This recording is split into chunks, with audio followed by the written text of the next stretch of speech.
ಗುರುವಾರೇ ಒಣಸಿದ್ದಾನೋ ಅವತರಿಸಿದ್ದ ಬೀರಣ್ಣ ಗುರುವಿನ ಪಾದ ಹಿಡ್ದಾನ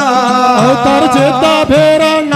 ಗುರುವಿನ ಪಾದ ಹಿಡ್ದಾನೋ ಗುರುವರೇ ಒಣಸಿದ್ದಾನೋ ಮಂಡಿ ಹಸ್ತ ಇಟ್ಟಾರೋ ಗುರುವಾರೇ ಒಣಸಿದ್ದಾನೋ ಮಂಡಿ ಮೇಲೆ ಹತ್ತಿಟ್ಟಾನೋ ಮಂಡಿನ ಹಸ್ತ ಇಟ್ಟಾನೋ ಆಶೀರ್ ಭೋಜನ ಮಾಡ್ಯಾರೋ ಮಂಡಿ ಮೇಲೆ ಹತ್ತಿಟ್ಟಾನೋ ಹಸಿರು ಭೋಜನ ಮಾಡ್ಯಾನೋ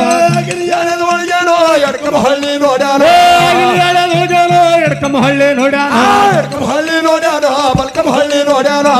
ಹಳ್ಳಿ ನೋಡ್ಯಾನೋ ಬಲ್ಕಮ್ಮ ಹಳ್ಳಿ ನೋಡ್ಯಾನೋ ಬಲ್ಕಮ ಹಳ್ಳಿ ನೋಡಿದ್ರೆ ಚೌವನ ಮಾಡ್ಯಾನ ಒಳಗ್ಯಾನೋ ಬಲ್ಕಮ್ಮ ಹಳ್ಳಿ ನೋಡಿದ್ರೆ ಅಳಕ್ಕೆ ಚೌವಣ ಮಾಡಿ ನೊಳಗೇನು ಚೌವನ ಮಾಡಿದ ಒಳಗ್ಯಾನೋ ನೀನು ಹತ್ತಿಗಿದ್ದಾವೋ ಚೌವಣ ಮಾಡಿ ನೊಳಗೇನು ನಿಲ್ಲು ಹತ್ತಿಗಿದ್ದಾವು ನಮ್ಮ ದೇವರ ಮಾರಾಗೋ ಬಂದು ಇಲ್ಲಿಗೆ ನಿಂತಾವೋ ನಮ್ಮ ದೇವರ ಮಾರಾಗೋ ಬಂದು ಇಲ್ಲಿಗೆ ನಿಂತಾವು ಮಾರಾಗ ನೋಡಪ್ಪ